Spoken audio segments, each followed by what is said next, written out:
irmãos que estão presentes aqui, aqueles que estão nos acompanhando pela nossa transmissão, quero lembrar a você que nós estamos pregando uma série, começamos recentemente uma série de mensagens na primeira carta aos Coríntios. Queremos ver a excelência da vida cristã. Então, se você perde uma mensagem, se você não está aqui no culto onde essa mensagem é pregada, você deve procurar no nosso canal a mensagem que você perdeu, porque, afinal de contas, é uma sequência de mensagens. E quando você prega expositivamente, você não faz um resumo de tudo que você pregou a cada pregação. Você já imaginou? Essa carta tem 16 capítulos.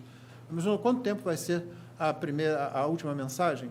Se você for fazer um resumo. Porque você não pode fazer um resumo apenas dos capítulos. Eu não estou pregando nos capítulos, eu estou indo verso a verso.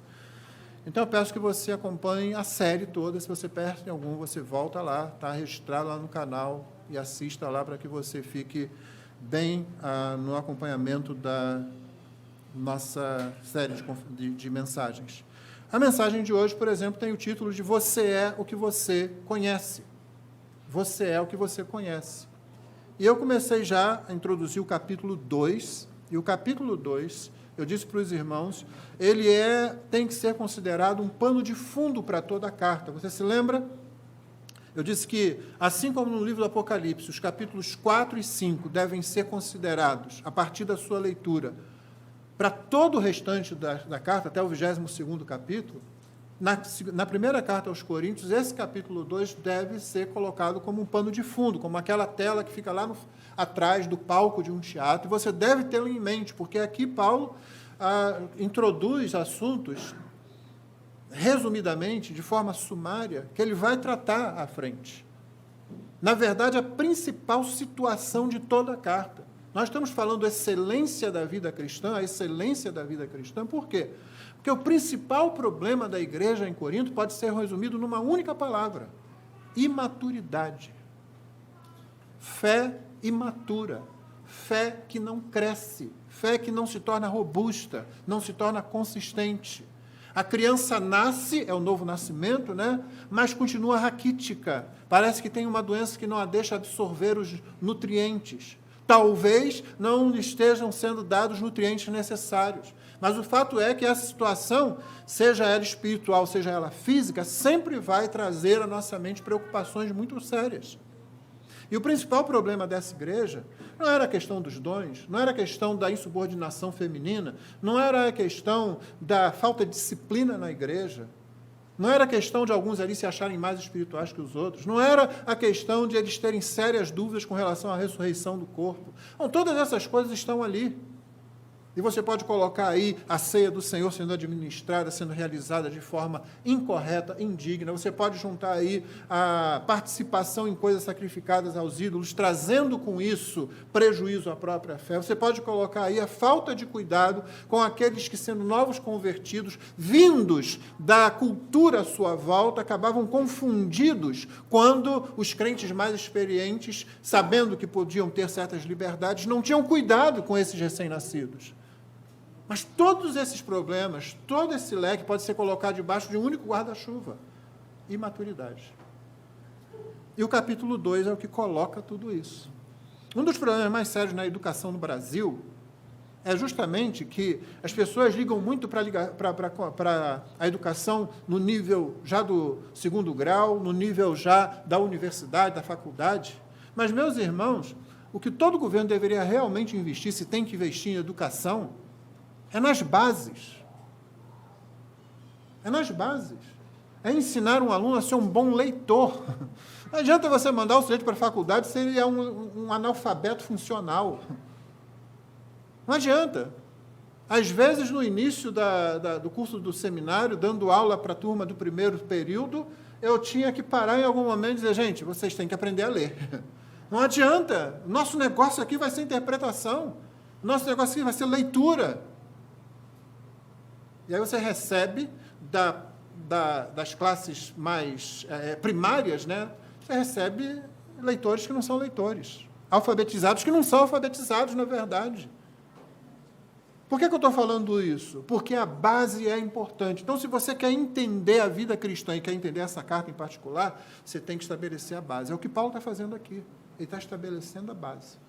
Você vai ver a base aqui. O título da mensagem já é esse para que você tenha isso em mente. Você é o que você conhece. É o que Paulo vai argumentar agora. Quem é você, de fato? Acho que as crianças aqui todas, e os adultos também, conhecem a história do patinho feio, não é? Se você não conhece, sinto muito, eu vou dar spoiler agora e já era. Porque o patinho não era patinho, esse que era o problema. Não era isso? Coitado. De alguma forma ele vai lá e cai junto de uma ninhada de patinhos. E ele é todo diferente, ele é desengonçado, ele tem um pescoço comprido, é enorme demais, o equilíbrio dele é diferente, é um problema. Todo mundo olha para ele e diz, você é estranho, você é esquisito, você não é igual a nós. O problema é que ele não é um patinho, ele é um cisne, que, vamos combinar, é muito mais gracioso, na verdade, mesmo quando na água. Quem você é? Porque o problema da igreja se dá em duas áreas. Quando dentro da igreja vem alguém que não é convertido, não é espiritual, nós vamos já ver essas definições que estão aqui.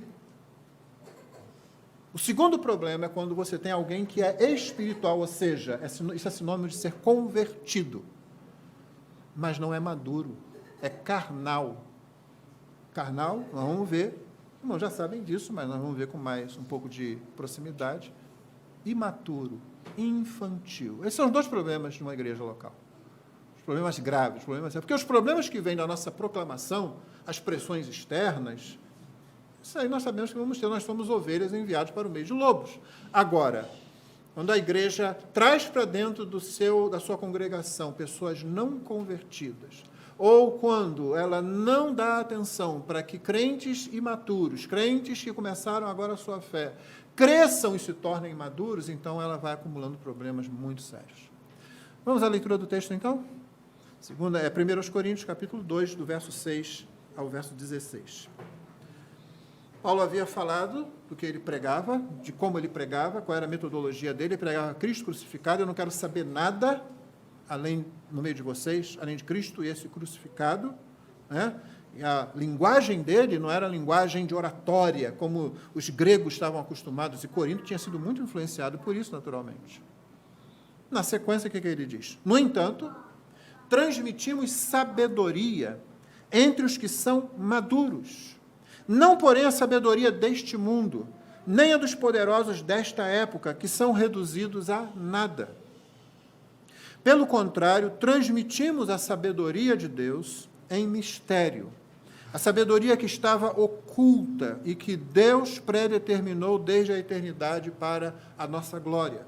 Nenhum dos poderosos deste mundo conheceu essa sabedoria, porque se a tivessem conhecido, jamais teriam crucificado o Senhor da glória. Mas, como está escrito, nem olhos viram, nem ouvidos ouviram, nem jamais penetrou o coração humano, o que Deus tem preparado para aqueles que o amam. Deus, porém, revelou isso a nós por meio do Espírito, porque o Espírito sonda todas as coisas, até mesmo as profundezas de Deus. Pois quem conhece as coisas do ser humano, a não ser o próprio Espírito humano que nele está? Assim, ninguém conhece as coisas de Deus, a não ser o Espírito de Deus. E nós não temos recebido o Espírito do mundo, e sim o Espírito que vem de Deus, para que conheçamos o que por Deus nos foi dado gratuitamente. Disto também falamos, não em palavras ensinadas pela sabedoria humana, mas ensinadas pelo Espírito, conferindo coisas espirituais com espirituais. Ora, a pessoa natural não aceita as coisas do Espírito de Deus, porque eles são loucura, e ela não pode entendê-las, porque elas se discernem espiritualmente. Porém, a pessoa espiritual julga todas as coisas, mas ela não é julgada por ninguém. Pois quem conheceu a mente do Senhor para que o possa instruir? Nós, porém, temos a mente de Cristo. Essa é a palavra do Senhor. Amém? Irmãos, Paulo começa falando, então, da sabedoria divina, da sabedoria humana, né? É disso que ele está falando aqui. E é isso que nós vamos pesquisar ao longo do texto, nós vamos ir e voltar no texto para definir termos e situações, e eu peço que você esteja atento, portanto, nessas nossas idas e vindas dentro desses versos do 6 ao 16 do capítulo 2, para que a gente entenda a importância da gente saber o que a gente conhece e como a gente é exatamente isso. A gente é o que a gente conhece. Eu sei que essa frase é usada de muitas formas e ela pode ser você pode fazê-lo de vários modos, né? Se fosse falar fisicamente, você é o que você come, não é? Alguém fala assim? Está errado, não é? O que você come não é o que você consegue absorver. Não adianta você colocar para dentro, não absorver o nutriente, você não vai ser aquilo. Então, a gente pode discutir isso aí e tal. Mas hoje aqui o que você vai fazer é me acompanhar no tema da mensagem que eu coloquei. Você é o que você conhece dentro do que Paulo está falando. E lembrando, nós queremos absorver isso agora, para que a gente possa levar isso para todo o resto da epístola e olhar toda a epístola a partir desse pano de fundo aqui. E o que Paulo nos ensina aqui? Ele falou de sabedoria divina, ele já falou de sabedoria mundana também. Mundano aqui, irmãos, aliás, vamos começar a usar os termos corretamente, né? Mundano aqui não é necessariamente pecaminoso, mas de origem fora daquilo que é divino, está na criação. Assim como as palavras que você vai ver usadas aqui, né, espiritual, natural, carnal, elas não têm o significado que geralmente a gente usa na conversa coloquial, aí mesmo nas igrejas, onde, infelizmente, são usadas com muitos erros até. Então, você observa, por exemplo, quando Paulo fala de sabedoria divina, veja aí no versículo 7, ele fala da natureza dela, né? Pelo contrário, transmitimos a sabedoria de Deus. Essa é a natureza dessa sabedoria.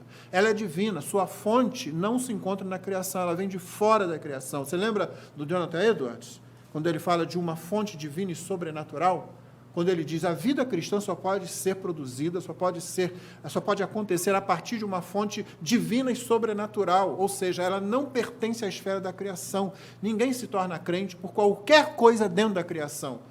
Se você vai se tornar cristão, se você vai se tornar discípulo de Cristo, é por alguma coisa que vem de fora da criação. E fora da criação só tem um ente, que é Deus. Porque só existem dois entes. Deus, que é o Criador, e o resto todo, que é criação. É por isso que quando eu começo uma aula no seminário, no início do curso, eu peço para os alunos imaginarem Deus, e eles todos cometem o mesmo erro sempre. Eu digo, você já errou. Porque eles imaginam qualquer coisa que seja Deus dentro de alguma coisa, entendeu? Seja o universo, às vezes imagina alguém vagando, um trono flutuando lá no espaço sideral, sabe? Não está errado. Só existem duas coisas, dois entes. A palavra técnica seria essa, né? Um ente é o Criador, e o que não é Criador é criação dele. Só existe isso. Tudo, inclusive, é absorvido, é envolto, está totalmente cercado pelo Criador. Deus não está no universo, o universo está em Deus. O universo está dentro dele, pertence a ele, não tem nada maior do que ele. Então, nunca coloque Deus em algum ponto flutuando, porque não está. É por isso que quando a gente fala da onipresença de Deus, e a gente quer falar Deus está em todo lugar, a gente diz Deus está em todos os pontos que você imaginar. É um pouco filosófico isso, né? Mas é difícil falar de uma situação com a qual a gente não tem como analogia na nossa própria existência, já que você não está em todo lugar. Não importa se você tem câmera aqui, câmera lá, não é a mesma coisa. Deus é onipresente no tempo. Todo o tempo está diante dele como um único ponto, uma única coisa. Mas isso aí seria outra aula, ou outra mensagem, não aqui. Mas eu quero que você entenda isso. A sabedoria, como diz Paulo no verso 7, ela tem outra natureza. Ele está falando de algo que não pode ser produzido aqui na criação. Veja a natureza da sabedoria mundana, por exemplo, no verso 6, parte B. Não, porém, a sabedoria deste mundo. Você pode ter perguntado, por que o pastor então não fala sabedoria da criação? Porque Paulo não usa esse termo aqui, Paulo usa o termo mundo. Ele não quer falar apenas da criação, ele quer falar da qualidade do Espírito que atua na criação sob a queda. É por isso que ele fala mundo. Algumas traduções falam dessa era. Mas a palavra mundo aqui talvez seja melhor, porque ele não está apenas localizando isso no momento em que ele vive, mas em todos os momentos. A questão é que a sabedoria deste mundo, dessa criação sob a queda. E mesmo se a queda não tivesse acontecido, ainda assim nós precisaríamos de algo vindo de fora da criação sem a queda. É por isso que às vezes a gente discute o seguinte: há um aspecto em que a queda foi boa, porque a queda trouxe o Filho para dentro da criação de uma forma toda especial, de uma revelação que não poderia ter acontecido de outro jeito. Você fica assim, mas a queda, o que é isso? Por quê? Porque a revelação da glória do Filho é mais importante do que qualquer outra coisa que pudesse ter acontecido no universo.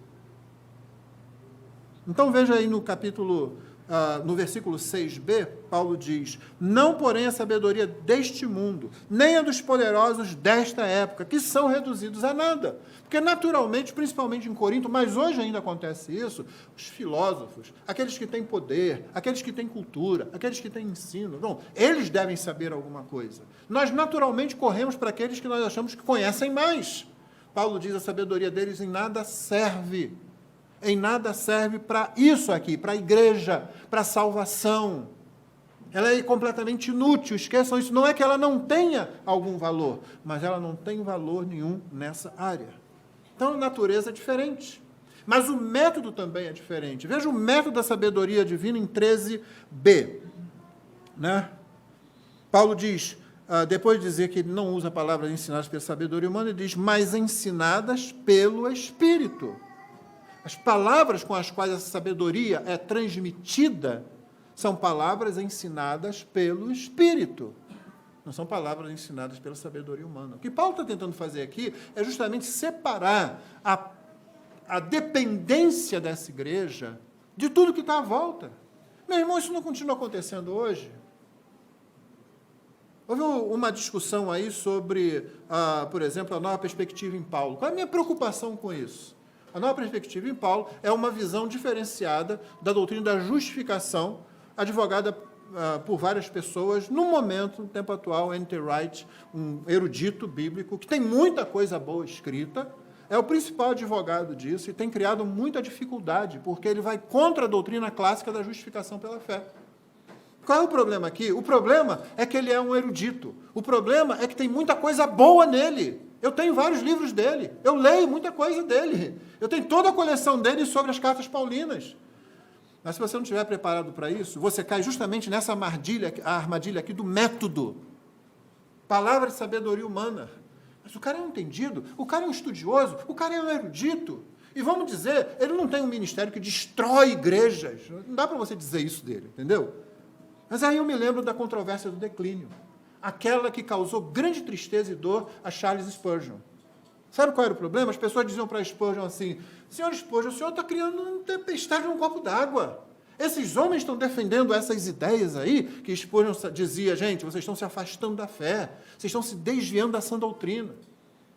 Mas o pessoal dizia para ele: esses homens, veja, é um professor de seminário já há 30, 40 anos, esse homem tem pastoreado uma boa igreja já há 20 e tantos anos. E Spurgeon está dizendo: mas vocês estão se afastando da sã doutrina. Mas aí um monte de gente muito animada, que talvez não leia a Bíblia com a frequência que devia, que não ora, se entusiasma com esse negócio. Isso é o que me preocupa na igreja local. Não é que você não possa estudar esses pontos, mas eu sempre me lembro de uma jovem que foi membro aqui da igreja e perguntou: pastor, é pecado dançar? Se você não sabe, nossa igreja adora dançar. Se isso for pecado, então nós estamos de pecado até o pescoço. E eu, antes de responder a ela, porque faça perguntas, meu irmão. Discipulado é basicamente fazer perguntas. Lembra de Jesus? Ele falava muita coisa, mas ele fazia muitas perguntas. Quem dizem os homens que eu sou? Lembra? Para os discípulos dele. E vocês, o que é que vocês dizem? Mesmo quando ele pronunciava um negócio, ele logo levantava uma questão. Faça perguntas. Eu perguntei para ela assim: antes de responder a sua pergunta, como tem sido sua vida de leitura bíblica? Pastor, eu tenho que melhorar muito, não sei o quê. A minha resposta que um monte de gente aqui me dá sempre: sua vida de oração, minha irmãzinha. Pastor, eu preciso... não, às vezes, né, eu não... Os colegas na escola, né, estava no 2º grau lá e tal, os colegas na escola sabem que você é crente. Como é que é o seu testemunho para ele? Pastor, eu tento, né? Mas por que você está preocupado em dançar, então? Se dançar é pecado ou não? A questão não é que essa coisa, assim como eu disse, nós gostamos de dançar aqui. Não quer dizer que todo mundo saiba, não. Mas a gente gosta. Mas por que você está preocupado com um negócio desse? Quando tem coisa muito mais séria, muito mais basilar, que você não está fazendo, não está dando a devida atenção. E esse é o problema com situações desse. Paulo diz: olha, a nossa metodologia é espiritual também, porque ela é atrelada à palavra. Então, você precisa crescer nessas coisas para você discernir o que as pessoas, inclusive aqueles bons, dizem, porque os bons também erram, os gigantes têm pés de barro.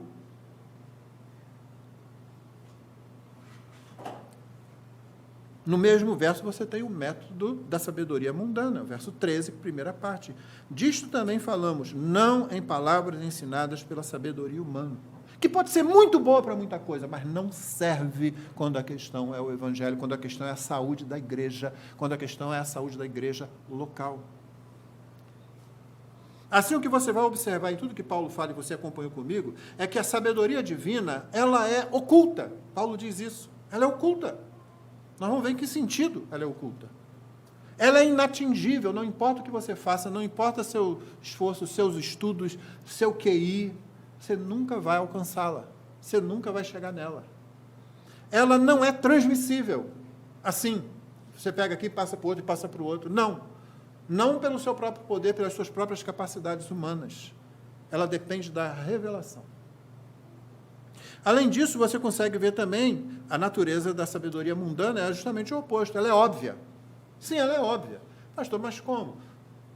Vou estudar física, não sei, algum maluco aí que vai fazer um curso de física. Não é tão óbvio assim, não, ela é óbvia, porque ela está ali pelo menos à mão. Talvez ela possa ser complicada para você, tanto quanto é complicado fritar um ovo da forma correta. Já tentou fritar um ovo da forma correta? Gema mole, clara, toda direitinha? Tenta fazer isso. Aí vem aquela pessoa das antigas e diz assim, tudo tem uma ciência, né? Porque tem. Mas é óbvio ali, entendeu? Você consegue chegar lá. Ela é atingível, você alcança aquilo. E aí, muitas vezes, inclusive na física, você vai dizer, gente, estava na minha frente o tempo todo. É bem diferente da sabedoria divina. Que depois que você percebe, você diz assim, eu nunca teria chegado lá por mim mesmo.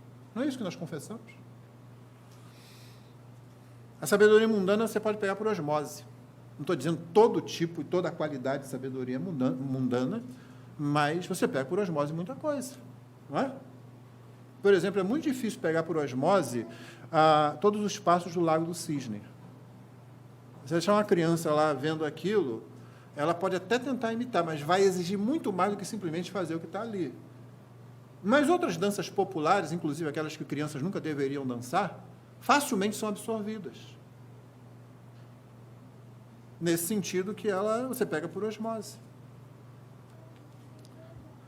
Paulo diz no versículo 12, olha aí o versículo 12, nós não temos recebido o Espírito do mundo, e sim o Espírito que vem de Deus, para que conheçamos o que por Deus nos foi dado gratuitamente. Não temos recebido o Espírito do mundo, porque não há nada na esfera da criação que possa produzir conhecimento para a salvação. É o que Paulo está dizendo aqui. Não existe nada na esfera da criação que possa produzir conhecimento para a salvação. Veja só, ainda dentro disso, no versículo 6a, Paulo diz, no entanto, transmitimos sabedoria entre os que são maduros. Outra tradução diz perfeitos. Perfeitos quer dizer maduros, é isso que ele está falando aqui. Na parte B, ele diz assim, não, porém, a sabedoria deste mundo, nem a dos poderosos desta época, que são reduzidos a nada. Pelo contrário, ele continua no verso 7, transmitimos a sabedoria de Deus em mistério, a sabedoria que estava oculta. O que ele quer dizer com isso? Mistério, irmão, não é alguma coisa que só Deus tem condições de saber. Tanto que Paulo agora sabe. Só Deus consegue conhecer aquilo. Não. Paulo agora conhece. Mistério, essa palavra usada na Bíblia e interpretada de forma tão incorreta, quer dizer que é alguma coisa que estava na mente e no coração de Deus e que ele não revelou nos tempos anteriores da antiga aliança, mas que agora ele revelou pelo seu Espírito aos apóstolos, através de Cristo e através do seu Espírito aos apóstolos. É isso que é mistério aqui. Então, o que Paulo está deixando claro aqui é que, quando ele fala, por exemplo, a sabedoria deste mundo, nem a dos poderosos desta época, ele diz, não é essa sabedoria que nós estamos colocando para vocês, é que ele está dizendo, o poder, a grandeza, a sabedoria dos homens, dos seres humanos, nada tem aqui.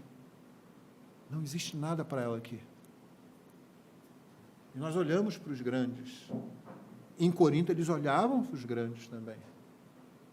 E lembra, Paulo começou a tratar daquela questão lá de divisão. Eu sou de Paulo, eu sou de Pedro, eu sou de Apolo. Né? Ele está lidando com isso. Ele está já mostrando aqui, vocês estão indo para o lugar errado.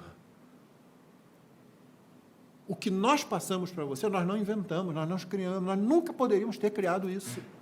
Estava oculto em Deus, e Deus então revelou, e aí Ele nos revelou, conforme o verso 10, e por causa disso nós passamos para vocês. Paulo está tentando fazer assim, não olhe para os homens, olhe para Cristo. Não dependa da sabedoria humana, dependa do Espírito. É nisso que vocês precisam estar ligados. Assim também, nos versículos 8 e 9, você lê, nenhum dos poderosos deste mundo conheceu essa sabedoria, porque se a tivessem conhecido, jamais teriam crucificado o Senhor da glória. Mas como está escrito, aí ele cita Isaías 64:4, nem olhos viram, nem ouvidos ouviram, nem jamais penetrou o coração humano, o que Deus tem preparado para aqueles que o amam. Esse texto não tem a ver com o futuro, não tem a ver com o céu, embora muita gente queira usar para o céu. Esse texto tem a ver com o passado, esse texto tem a ver com a encarnação, com o sofrimento, com a morte, com a obra de Cristo. Era isso que Paulo disse no capítulo anterior, se você se lembrar da nossa mensagem,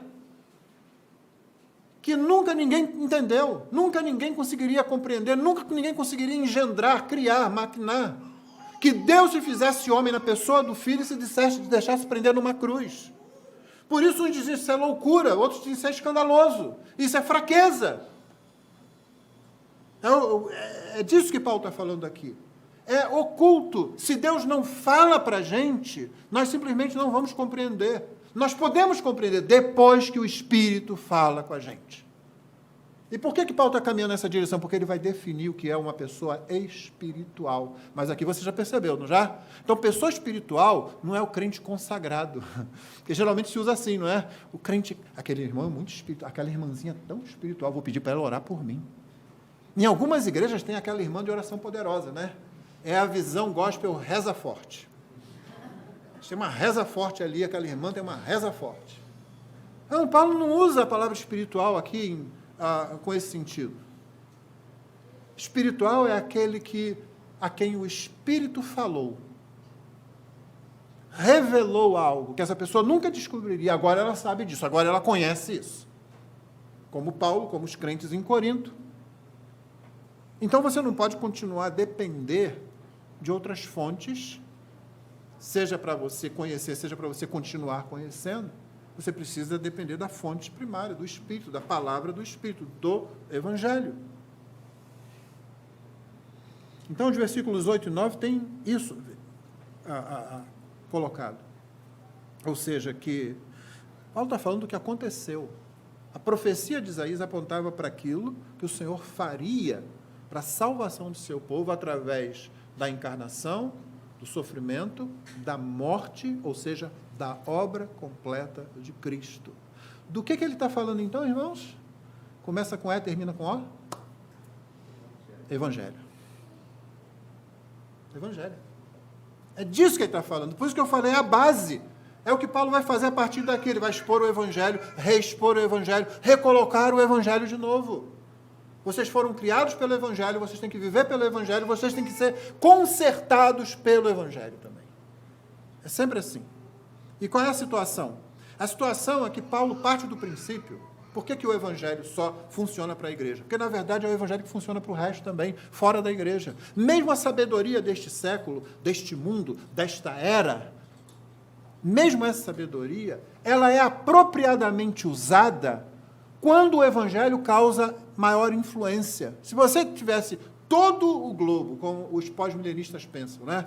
Ou quase todo mundo convertido, e o Evangelho influenciando cada área do saber humano, você teria uma visão completamente diferente do mundo. O Evangelho influenciaria tudo.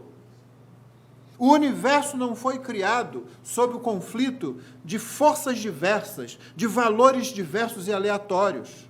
Essa é a razão por que nós afirmamos que o crente em Cristo é quem tem a visão correta do universo à sua volta. O universo foi criado dentro dos definidos padrões da sabedoria divina.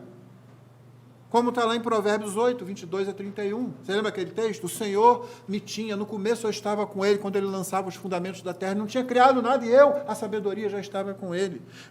Por isso que a gente levanta perguntas como, por que que não tem como funcionar a ideologia de gênero e os movimentos identitários? Porque o universo foi criado dentro desse escopo definido da sabedoria divina. Quando alguém tenta vir com as ideias de que homem pode ser mulher, mulher pode ser homem e qualquer coisa desse tipo, você está tentando encaixar um negócio ali que não vai funcionar, sempre vai dar errado.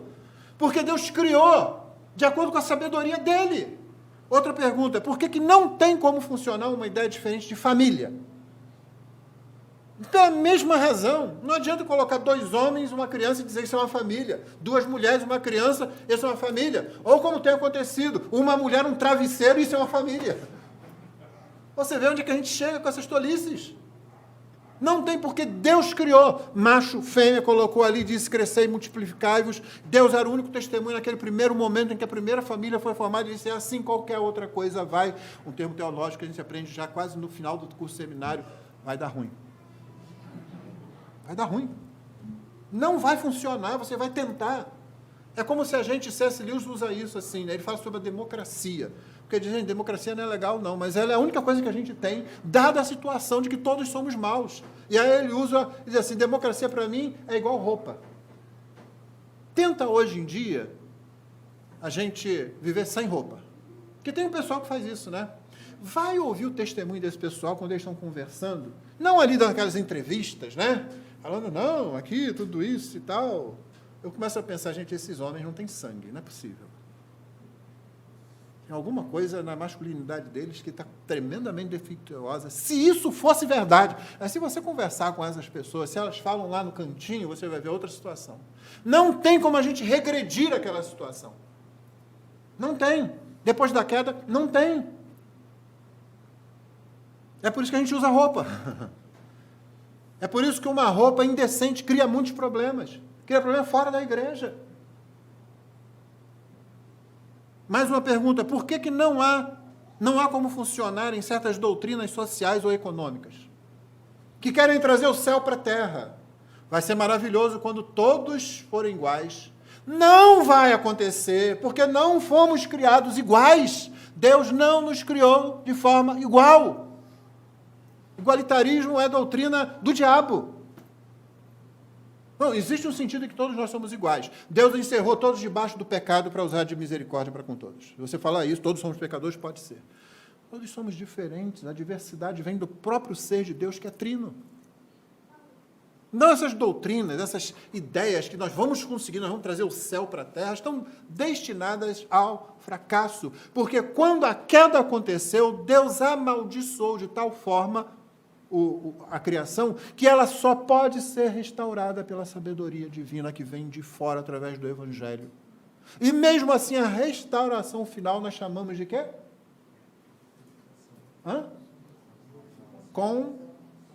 A glorificação faz parte dela, mas o termo técnico é depois da criação, queda, redenção, consumação. Aí sim, tentar criar o céu antes disso, não vai ser sempre um fracasso. Inclusive, às vezes que a igreja tentou fazer isso. Como um pouco depois da reforma, os anabatistas lá que resolveram fazer lá um reino, a Jerusalém celestial na terra, e eles começaram a fazer tanta coisa errada, poligamia, né? E, enfim, uma série de coisas lá.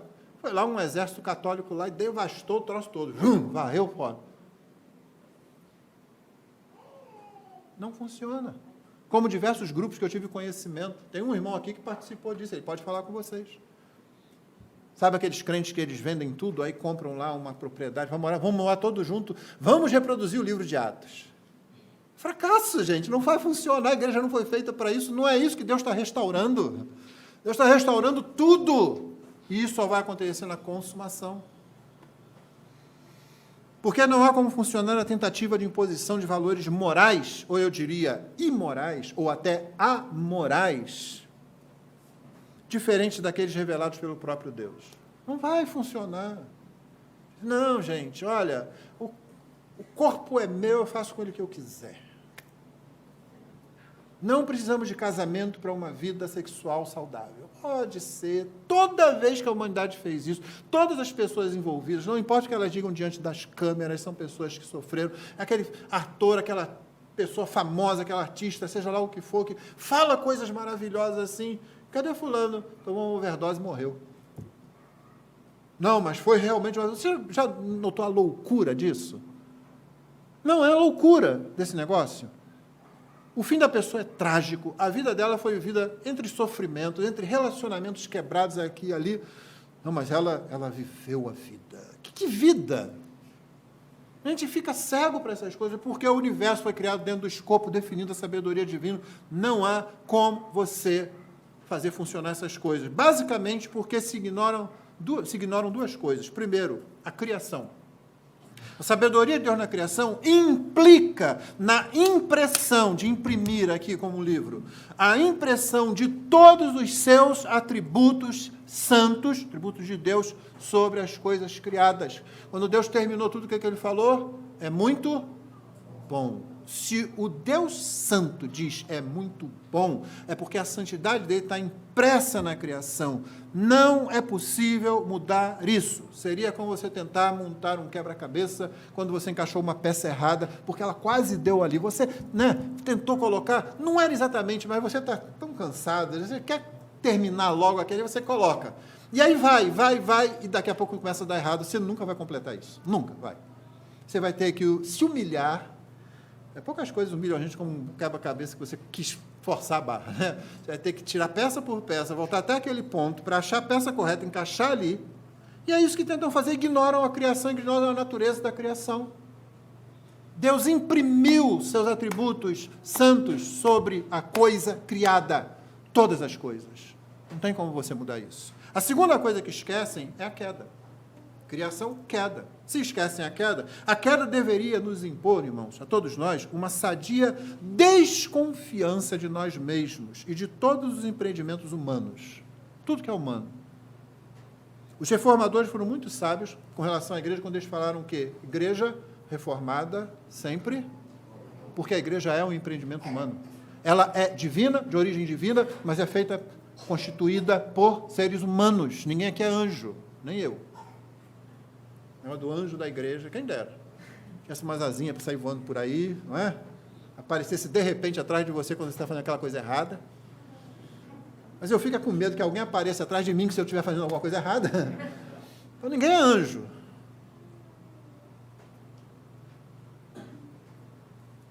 A igreja tem que estar atenta, ela é um empreendimento humano.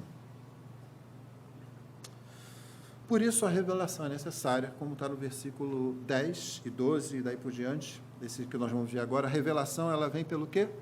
Pelo conhecimento. Deus, porém, nos revelou, olha só a sequência que Paulo fala aqui a partir do versículo 10. Deus, porém, revelou isso a nós por meio do Espírito, porque o Espírito sonda todas as coisas, o Espírito é que está lá no interior de Deus, por assim dizer, tá? Por assim dizer, anotou aí, por assim dizer, antes que você faça uma ontologia divina danificada e diga que fui eu que falei, né? O Espírito é que está lá. Quem conhece as coisas do Espírito humano?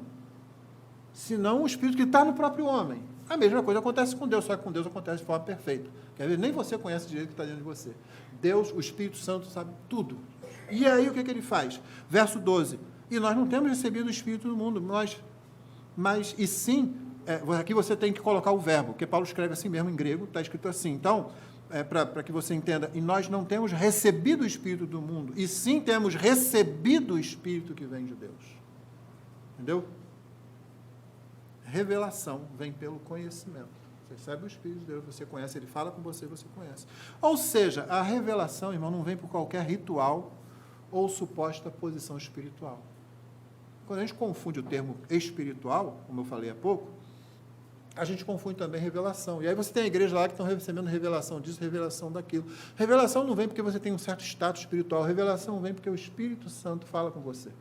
E Paulo está falando, sendo muito específico aqui, ele está falando na sua conversão, no dia em que ele salvou você, o Espírito Santo falou com você, apontou para Cristo, colocou esse conhecimento salvífico que não podia ter vindo de outra parte, não podia ser colocado ali de nenhuma outra forma, colocou dentro de você, e você assim, às vezes meio confuso, sem saber toda a doutrina, você não se preocupou assim, gente, como é que eu vou agora confessar a fé? Eu não conheço a Confissão Batista de 1689 toda, Você pensou isso quando se converteu?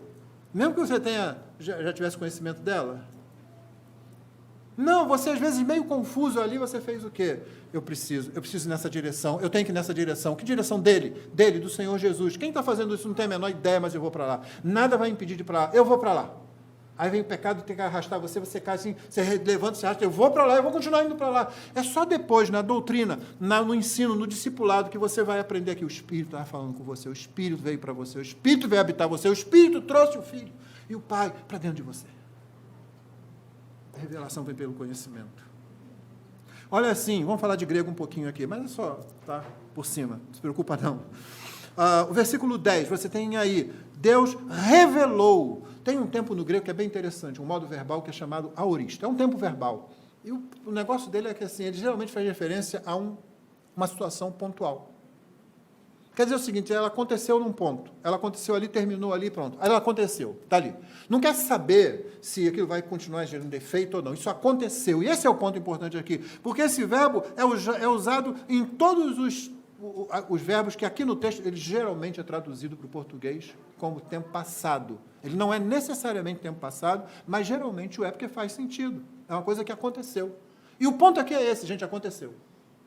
Isso que Paulo está falando aqui, para a igreja de Corinto, ele diz, olha, eu vou ajeitar as coisas para que vocês tenham acesso a isso, para que vocês conheçam isso. Não, isso aconteceu. Esse é o ponto todo. Ele fala que nós, versículo 12, já recebemos. Ele ainda continua, no verso 12, nos foi dada, que é uma palavra só. Tudo isso é aoristo. Tudo isso está dizendo, num determinado ponto da nossa vida, num determinado ponto no tempo, é ponto. É por isso que, quando a gente faz um esquema para estudar grego, a gente fala para o aluno assim, ó, esse tempo verbal, ele é graficamente exibido assim. Tum. Aconteceu aqui. Que esse que é o ponto. Isso já aconteceu, você já tem isso. Paulo está dizendo, meus irmãos, vocês já têm isso. Vamos voltar para isso. Você está esquecendo o que você tem e querendo lançar mão de outras coisas. Você já tem isso. Ele diz, nós já recebemos. Ainda no versículo 12 ele diz, para que, você notou aí? Para que conheçamos o que por Deus nos foi dado gratuitamente. Localizou aí no verso 12? Quando a expressão para que é usada com subjuntivo no grego, que aqui é o caso, há uma expressãozinha que você pronuncia assim, riná. De repente, se você quiser botar o nome aí numa criança de riná, não sei, né? Uma menina, pode cair bem. Vamos chamar de maluco, eu também vou, mas fazer o quê? Tem pior do que isso aí. Quando essa expressãozinha é usada com subjuntivo, está falando aqui, isso acontece para causar aquilo. Entendeu? Isso vai causar aquilo ali. O objetivo disso ter acontecido é que desemboque necessariamente nesse negócio aqui. E Paulo está dizendo o quê que ele está dizendo aqui para quê? Nós não temos recebido o Espírito do mundo, e sim temos recebido o Espírito que vem de Deus, para que conheçamos. O Espírito veio, você conhece. Entendeu? Não é para que conheçamos lá, em algum momento nós vamos conhecer mais. Sim, você vai conhecer mais, mas não é isso que Paulo está querendo dizer aqui. Ele está dizendo, você conhece. Você recebeu esse conhecimento, é por isso que você é o que você conhece. Para quê? E aí, ainda na origem, como eu já citei, nos foi dado. E nos foi dado gratuitamente. É para que você saiba, olha, o Espírito veio, o Espírito convenceu você, o Espírito te deu isso, e agora ele te dá não somente o que você recebeu, a sua salvação, a sua mudança em Cristo, seu perdão do pecado, sua justificação, tudo isso que está ali, mas ele te dá conhecimento disso. Você tem isso, você sabe isso. Não percebe a importância disso? Porque tem muito crente, às vezes, está há algum tempo na igreja e está indo lá esperando receber alguma coisa assim, sabe? Os movimentos de avivamento, eles causam muitas coisas boas, mas também causam algumas coisas que criam problemas. Se você lê os escritos de Jonathan Edwards, por exemplo, ele foi acusado de ser frio, ele foi acusado de ser pentecostal. Tinha gente que dizia assim, você é muito frio, você é muito racional. E o mesmo cara era acusado também por outros de, rapaz, você é muito avoado, você quer fogo do céu, você quer, entendeu? Porque o avivamento cria essas coisas, essa incompreensão. Não pensa que o avivamento é uma obra que o Espírito faz e que todo mundo entende corretamente. Não, ela geralmente levanta a igreja realmente, o efeito maior é muito bom, mas existem problemas aqui e ali. Por quê? Porque é um empreendimento humano, porque tem seres humanos envolvidos, ainda que seres humanos crentes. E onde tem seres humanos, você vai ter que fazer aquilo que eu disse, desenvolver. A queda deve dar para nós um senso saudável de desconfiança sobre tudo que a gente faz. É por isso que nós temos lá, 2 Coríntios 13, 5, né? Provai-vos, vede se realmente está na fé. Desconfie, aquela desconfiança saudável, né? Vamos ver se eu estou ainda no trilho, vamos ver se eu ainda estou no caminho certo, dá uma olhadinha, né? E aí, quando Paulo coloca isso para a gente aí, do que nos foi dado, você já tem, e o conhecimento disso, é que ele vai falar sobre os tipos de seres humanos, que é a partir do versículo 13, não é? E esse final do versículo 13 é um pouco difícil de traduzir. Disto também falamos, não em palavras ensinadas pela sabedoria humana, mas ensinadas pelo Espírito, conferindo coisas espirituais com espirituais. O grego não tem essa palavrinha aqui, Paulo não usa essa palavrinha para com, essa conjunção não tem aí. Para não encher sua cabeça de muita discussão teológica e exegética aqui, a melhor compreensão do contexto, que está em harmonia, por exemplo, com o versículo 6, é de que Paulo está falando que nós ensinamos coisas ensinadas, né, palavras de sabedoria humana, mas o que nós usamos são as palavras ensinadas pelo Espírito, são palavras de sabedoria divina, portanto, não é? Conferindo coisas espirituais. Porque é o que Paulo está dizendo aqui, e está mais em harmonia com o verso 6, quando ele fala, no entanto, transmitimos sabedoria entre os que são o quê? Maduros. Então, espirituais aqui, quando ele fala coisas espirituais com espirituais, se harmoniza muito melhor com a interpretação pessoas ensinadas pelo Espírito, que receberam não somente o dom, a dádiva da salvação, mas também o conhecimento da salvação, para continuarem crescendo a partir daí. E isso também se harmoniza melhor com o que vem logo a seguir, quando Paulo argumenta, para que vocês entendam, ora, note assim, ora, preste atenção, a pessoa natural, um outro personagem que entra aqui, né? A pessoa natural não aceita as coisas do Espírito, porque eles são loucura. Não pode entendê-las, porque elas se discernem espiritualmente. Porém, a pessoa espiritual, não é o crente consagrado, você já sabe disso, né? A pessoa espiritual julga todas as coisas, mas ela não é julgada por ninguém. Você tem 4 tipos aqui. Você tem o natural, você tem o espiritual, você tem o carnal, você tem o maduro. O carnal vai entrar, na verdade, ele vai ser citado, eu estou puxando um pouquinho, no capítulo 3, versículo 1. Paulo diz, eu não pude falar a vocês como pessoas espirituais, pessoas salvas. Mas aí ele não diz, né, no versículo 3 do capítulo 1, só para dar uma palhinha da próxima mensagem, ele não diz assim, porém tive que falar a vocês como a pessoas naturais. Notou que ele não falou isso? Ele fala como a pessoas carnais. Ele ainda considera essas pessoas espirituais, porém, dentro do espiritual tem uma divisão. Então você tem de um lado o seguinte, natural. O Espírito não falou a essa pessoa, ela não foi ensinada pelo Espírito, não foi cumprida nela aquela profecia lá do profeta, quando ele diz que o Espírito ensinaria. Quando diz assim, ninguém ensinará ao outro e dirá ao outro, conhece o Senhor, porque todos me conhecerão. Essa profecia se cumpre quando o Espírito Santo dá a salvação e coloca o conhecimento salvífico dentro de você. Tá? Essa pessoa natural não passou por isso, o Espírito não falou com ela, o Espírito não deu conhecimento. Do outro lado, você tem a pessoa espiritual. Essa pessoa, o Espírito falou com ela, deu conhecimento. Essa pessoa aqui está perdida. Essa pessoa continua na situação da queda. Essa pessoa aqui foi alcançada pela redenção. Desse lado de cá, esquece aqui, desse lado de cá, você tem uma subdivisão. Tem 2 partes aqui. Espiritual, tem 2 coisas embaixo. Carnal, maduro. Carnal, perfeito. Perfeito com esse sentido de maduro, como eu falei. Carnal, infantil. Paulo deixa isso claro ainda no final do versículo 1 do capítulo 3, né? E sim como a pessoas carnais, como a crianças em Cristo. Então você notou? Natural. O Espírito não falou, está na situação da queda, está perdido ainda. Espiritual. O Espírito comunicou salvação, o Espírito comunicou conhecimento salvífico. Essa pessoa ela pode ser carnal, imatura, criança, ou ela pode ser madura, está crescendo. Deu para entender isso? Acho que até as crianças entendem, né? A pessoa natural está sob o efeito da queda, a pessoa espiritual está sob o efeito da redenção. Se ela ainda é carnal, a queda está tendo mais ação sobre ela do que a redenção. Se ela é madura, a redenção está tendo mais ação sobre ela do que a queda. Se ela está crescendo em Cristo, não é? Ela está se tornando madura. Senão, ela continua raquítica na sua fé. Outra coisa, a pessoa natural, qual é o que a gente faz com ela? Evangelização. E a pessoa espiritual, foi salva, o que a gente faz com ela? Discipulado. O que você usa para fazer a evangelização? O Evangelho. O que você usa para fazer o discipulado?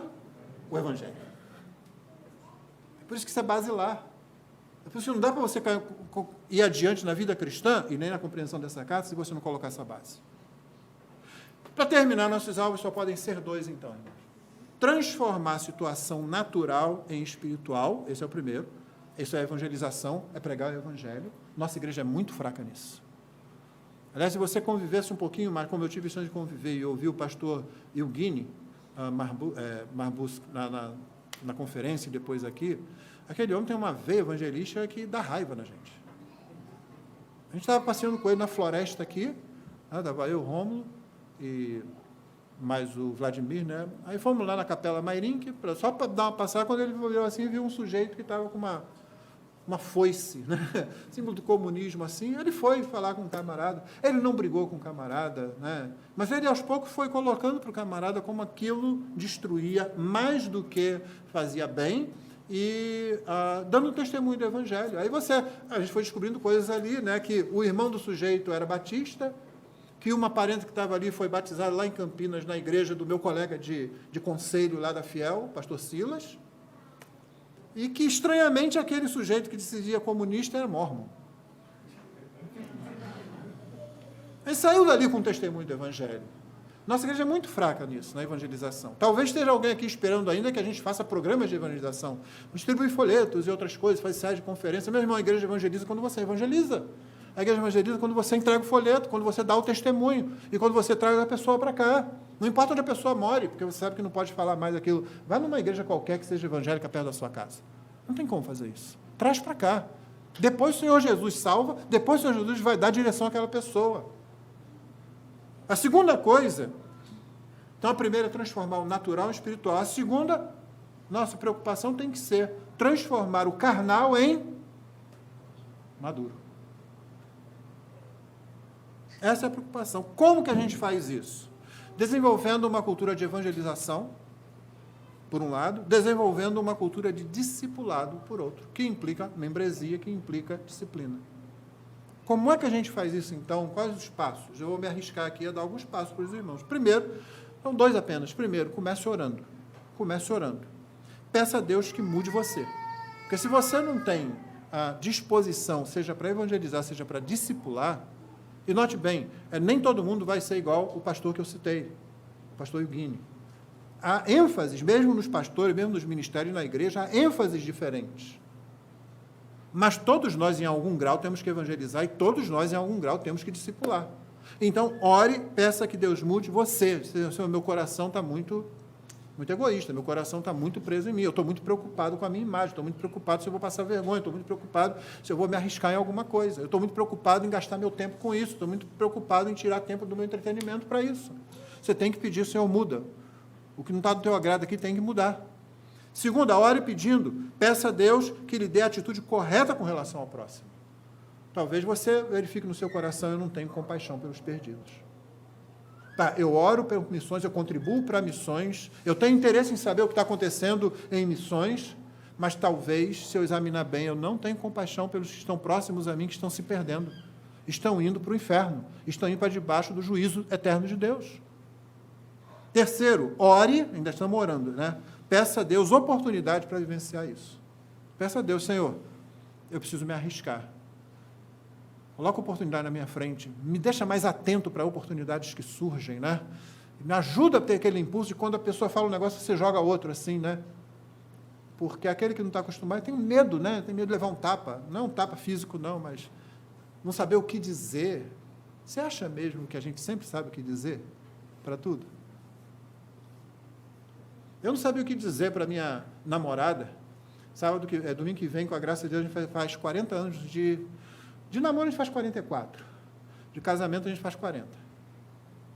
Eu tomei coragem, como um homem, macho que sou. Viajei com a minha família lá para Campos do Goitacazes e escrevi uma carta para ela. Muito corajoso isso, né? Mandei de lá. Morava quase aqui, um bairro perto do outro. Você não sabe o que dizer nas coisas, às vezes, mais importantes. A gente fica, não, quando eu souber tudo de apologética, quando eu fizer todo o curso do CFL, curso de liderança da Fiel, propaganda, né? De apologética, aí sim. Aí a pessoa faz uma pergunta muito simples lá, que você não estudou, você fica, isso eu não aprendi, peraí, eu vou lá. Peraí, eu volto depois. Mas você nunca vai saber. Não é palavra de sabedoria humana, são palavras ensinadas pelo Espírito, que você já tem, e que agora você aperfeiçoa na medida em que você se aproxima mais de Deus, que você cresce na sua vida cristã.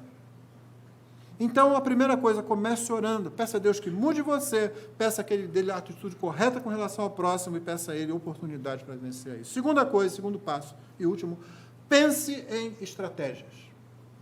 Que estratégias? Você pode comprar um monte de livros, você pode fazer curso de evangelização, novamente CFL tem lá um monte, e tem vários outros por aí.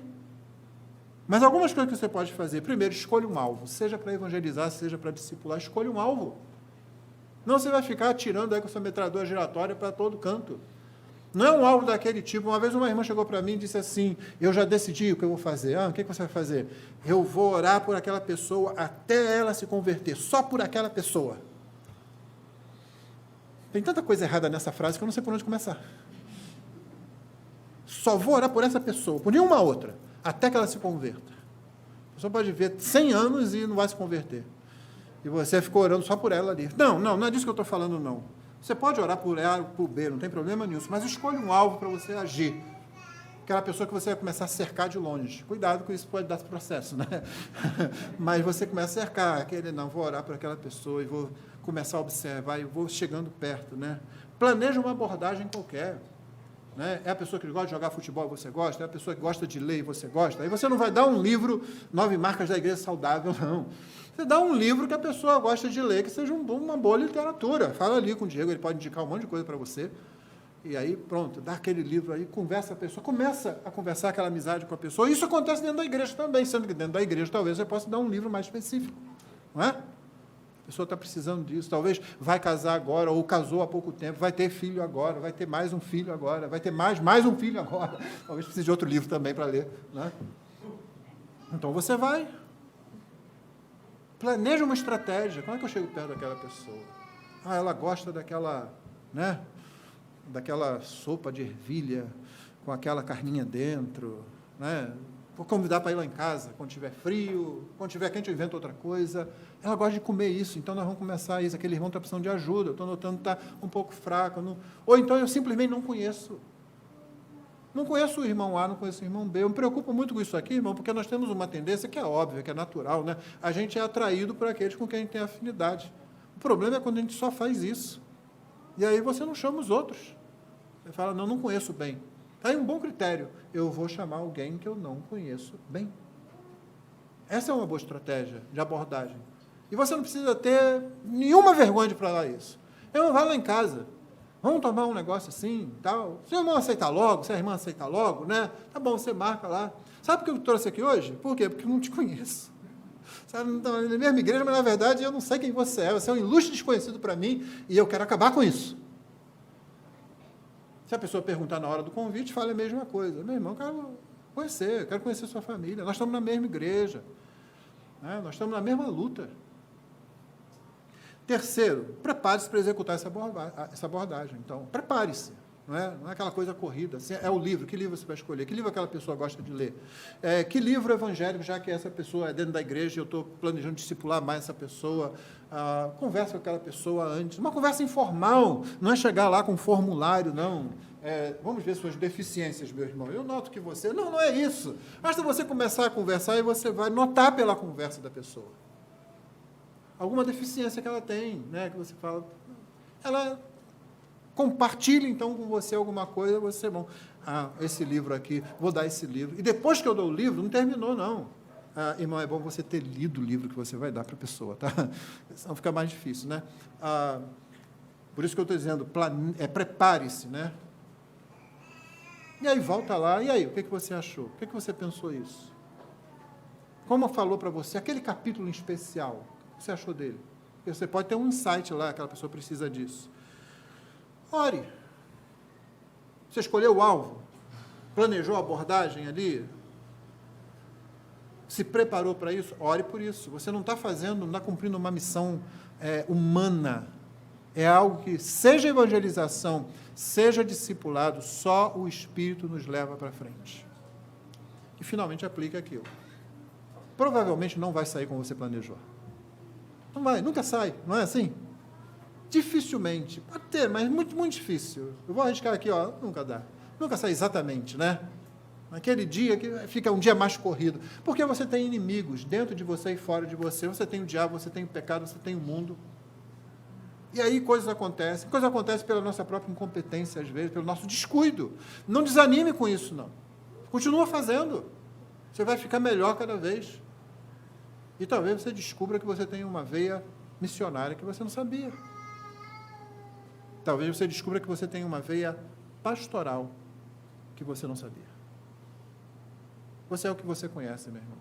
E tudo que você precisa, você já tem. Vamos prosseguir nessa carta, lembrando disso. Essa igreja já tinha tudo que ela precisava. Paulo não precisava ensinar nada novo. Você já tem tudo o que você precisa, seja para evangelizar, seja para discipular. Para que a gente chegue no final da carreira, posso falar como o apóstolo falou, né? Eu combati o bom combate. Eu guardei a fé. Eu cumpri o meu ministério. O que me foi dado para fazer, eu fiz. E como Paulo disse, é um combate. Não é simplesmente uma corrida, é um combate. Que Deus nos abençoe.